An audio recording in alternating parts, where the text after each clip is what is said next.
मुनि माँ ने कहा, हे महाराज, आप तो ये बताओ कि मुनि महाराज ग्रंथों की भाषा बोलना कब से सीख गए?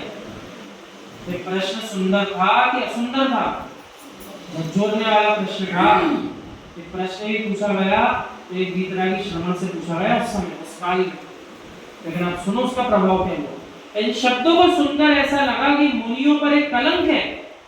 इस कलंक को वे महसूस कर पाएंगे जो इस बात का दुख महसूस कर पा रहे हैं कि कोई ऐसा प्रश्न श्रावक अवस्था में भी हमसे कर दे, हम लज्जित हो जाएंगे उस दिन। हमसे कोई ऐसा कह दे, आप जनवाणी सुनाते हो कि मन की सुनाते हो? तो किसी की हिम्मत नहीं हुई आज तक आकर कहने की कि आपने कौन कौन सी बातें सुनाई। जब से वाचना मिली कभी किसी की हिम्मत नहीं हुई, क्योंकि गुरु का नाम खराब नहीं होना चाहिए। जब गुरु ने ठान ली कि समय सारजी सुनाना है, तो अपने पास भी मंगलाचरण करते समय हमेशा समय सारजी रहेगा। चाहे कोई भी ग्रंथ की वाचना हो, समय सारजी उसमें झलकेगा। क्योंकि अपन अपने गुरु का नाम नीचे थोड़ी ना देंगे। जो अपने गुरु हैं, जब वे पूरे जगत में समय सारजी सुना रहे, अपना भी कर्तव्य बनता है समय सारजी सुनाए। और जितने सुनने आ रहे हैं, भले 2 5 आए चाहे 50 आए, हमेशा समय सारजी ही सुनाएंगे। अब आपकी इच्छा, आपको वही सुनना है कि कुछ और सुनना है, ये निर्णय आपका है। आपको सुनना पड़ेगा। इन शब्दों को सुनकर ऐसा लगा कि मुनियों पर एक कलंक है। तो माँ क्या बोली कि महाराज ग्रंथों की भाषा बोलना कब से सीख गए? आप तात्पर्य समझो। उस माँ ने क्या बोला था? वो ये कहना चाहती थी कि मुनि महाराज आजकल ग्रंथों पर प्रवचन नहीं करते, वो तो केवल बाहर की बातें करते हैं। उसी दिन मैंने कायोत्सर कर लिया कि अब जो भी प्रवचन होगा वो ग्रंथ की गाथा पर ही होगा। ग्रंथ की गाथा पर ही होगा। और आपको एक बहुत बड़ी बात बता है, आप ध्यान से सुनिए। आज की कक्षा में बहुत सारी बातें आपके सामने खोल के रख रहे हैं। एक बात और सुनिए, एकमात्र संघ चातुर्मास चल रहा हो चाहे पूरे वर्ष का गंभीर विहार चल रहा हो, वाचना होगी तो जो ग्रंथ चल रहा है उसी ग्रंथ की गाथा की वाचना होगी। यहाँ की कोई चर्चा नहीं होगी, क्योंकि बिना गाथा और आगम ग्रंथों के आप यहाँ की चर्चा ही करोगे। किसी के अंदर इतनी हिम्मत नहीं 1 घंटे आपको आगम सुनाए। जब तक आप गाथाओं का सहारा, आगम सिद्धांतों का सहारा नहीं लोगे। और एकमात्र संघ जहाँ पर ये क्रिया शुद्ध भाव से चल रही है, बाकी किसी संघ में ये व्यवस्था देखने को नहीं मिलती। कौन सी कक्षा की बात चल रही है? सामान्य दोपहर की कक्षाओं की बात नहीं कर रहे, वो तो मुनिराजों की कक्षा है। जब सामान्य श्रावक भी सुनने सुबह 9 बजे आ रहा है, चाहे कोई भी प्रदेश हो, वहां पर क्या सुनाया जा रहा है? मात्र प्रवचन की गाथाएं, ग्रंथों की गाथाएं सुनाई जा रही कि कम से कम जनवाणी के एक ग्रंथ तो सुन लो।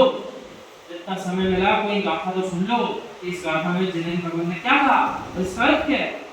उसी का सरलीकरण करके सारे ग्रंथों की रचना चल रही और उन्हीं महान ग्रंथों की वाचना जगत के जीवों के बीच चल रही है। चतुर्मास भी उठाकर देख लो, कोई सा भी जो ग्रंथ प्रारंभ किया वही पूर्णता को प्राप्त होता है चतुर्मास के काल में। इससे हमें एक सीख मिली, हमने कुछ दिन पहले विचार कर लिया।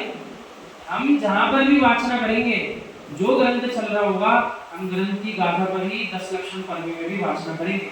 हाँ, जो विशेष दिन उस दिन है उसी चर्चा अपन करेंगे, लेकिन पूरा समय उसी चर्चा में नहीं निकालेंगे। सत्य की बात करना है तो हर दिन सत्य की बात सुनना है। उत्तम सत्य तो हर दिन चल रहा है। ऐसा नहीं करेंगे कि मात्र जो सुनते आ रहे हैं वही पुनः सुन लो। जो ग्रंथ की वाचना चल रही, कम से कम तुम पूरे साल भर नहीं सुनने आते, जिस दिन सुना रहे उस दिन तो एक गाथा तो सुन लो। साल जी क्या लिखा आचार्य, तो अपने गुरु तो यही करते हैं। वाचना चलती है तो ग्रंथों की ही चलती है, और समय साथ ही हमेशा विराजमान पटल पर रहते हैं।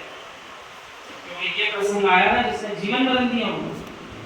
ओहो, कितना बड़ा कलंक। उन्होंने कहा कि हमारे पंडित जी आते हैं तो गाथाओं पर बोलते हैं, और आप लोग आते हो तो यहाँ वहाँ की बातें सुनाकर चले जाते हो, जनवाणी तो सुनाती ही। अब उस माता जी ने क्या गलत कहा? और जिनसे कहा वो व्यक्ति उनके लिए वैसे नहीं थे जिनको कहना, तो उससे तो पूरा भारत बदल गया। उनके एक के कह देने से पूरे भारत में बदलाव आ गया।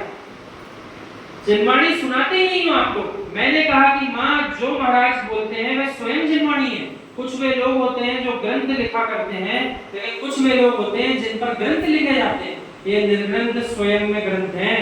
निर्ग्रंथ योगी जिनका शरीर ही मोक्ष मार्ग का उपदेश देता हो, यही तो अनंत भगवान की मुद्रा है। क्या कहा? अनंत भगवान की मुद्रा किसको बताया? उनने बात को ढक दिया उस समय भी। आप ऐसा कलंक मत लगाओ।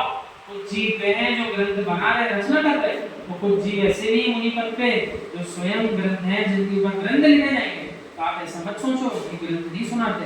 वे जो